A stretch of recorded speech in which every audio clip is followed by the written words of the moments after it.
I grew up in a small American town where Friday night lights meant everything. Football wasn't just a game, it was religion. And for kids like me, making the high school team wasn't just about pride, it was about identity, scholarships, and a future. I wasn't the fastest, I wasn't the tallest, but I had grit. Every morning before school, I was at the field running drills. Every night after homework, I was lifting weights in my garage. Coaches and teachers always said, that kid's got heart. Tryouts came, I dominated.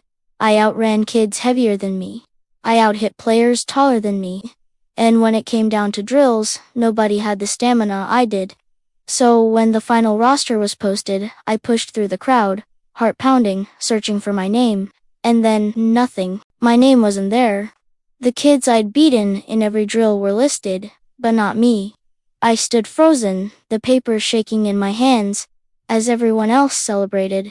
That's when the whispers started. He never liked you. The coach has favorites. It doesn't matter how hard you work if he doesn't want you. And the worst part, they were right, I couldn't let it go. After all the hours, all the sweat, all the blood I left on that field, I deserved a spot.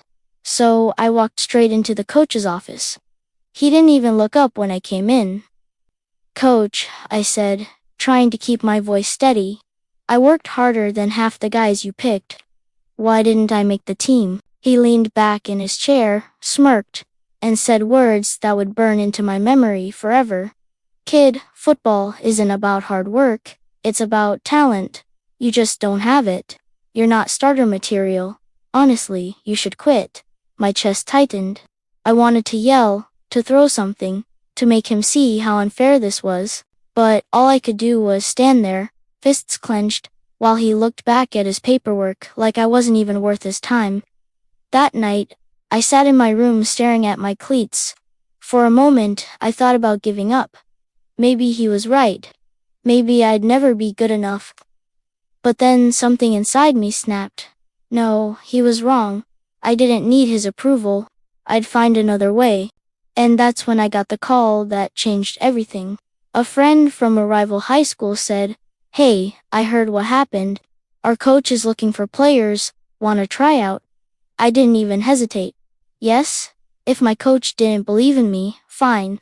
I'd make him believe the hard way. Walking into the rival school's locker room for the first time felt like stepping onto enemy territory. Their colors weren't mine. Their chants weren't mine. But in that moment, none of it mattered. I had one mission: prove myself. The coach sized me up. "You're the kid who got cut, huh?" I nodded. He tossed me a ball. "All right, show me what you've got." That tryout was brutal. Tackling drills that knocked the wind out of me, sprints that burned my legs raw, quarterbacks firing bullets at my chest, but every rep, every hit, every sprint, I pushed harder, because this time, it wasn't just about making a team. It was about revenge. And when practice ended, the rival coach slapped my shoulder. "Welcome to the team, son." For the first time in weeks, I felt alive again. But the journey wasn't easy. The rival players didn't trust me at first. I was the outsider, the reject from another school. Some even mocked me. "Hey, isn't this the guy who wasn't good enough for his own team?" Instead of firing back, I stayed quiet. Because I knew something they didn't. My time was coming. Day by day, I trained harder, first in line for drills, last to leave the weight room. I watched game footage, memorized plays, studied opponents. Slowly, grudgingly, the team began to respect me. By mid-season, I wasn't just a backup, I was starting. And then came the moment I'd been waiting for. The schedule dropped. And there it was. Rivalry week. We were set to face my old team. The same coach who said I wasn't starter material. Game day, rivalry week. The stadium was packed, the air buzzing with electricity. But for me, this wasn't just a game. This was war. As we ran onto the field, I locked eyes with my old coach across the sideline. For a split second, his smirk said it all. He still thought I didn't belong here. The whistle blew. The game began. From the very first snap, I played like a man possessed. Every tackle felt personal.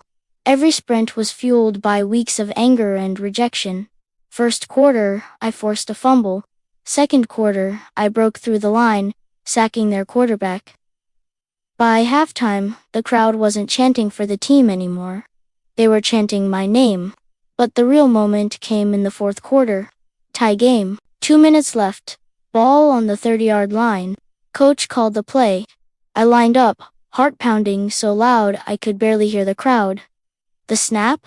The quarterback dropped back. I cut across the middle, defenders chasing. The ball flew through the air, spinning in slow motion. I leaped, caught it, and sprinted. 20 yards. 10, 5. Touchdown. The stadium erupted. My teammates mobbed me in the end zone, and when I looked across the field, I saw him, my old coach, standing frozen. Jaw clenched, his reject player, now the one who sealed his defeat. That moment, that was my revenge. But the story didn't end there. After the game, the locker room was chaos.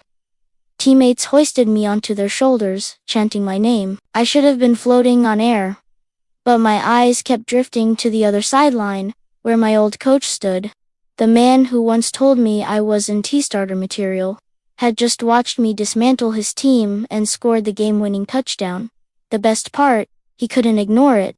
Reporters swarmed him after the game, asking the question everyone wanted answered. "Coach, isn't that the player you cut?" He stammered, avoided the question, and finally muttered something about team fit. But it was too late. Everyone knew the truth. That night, my phone blew up.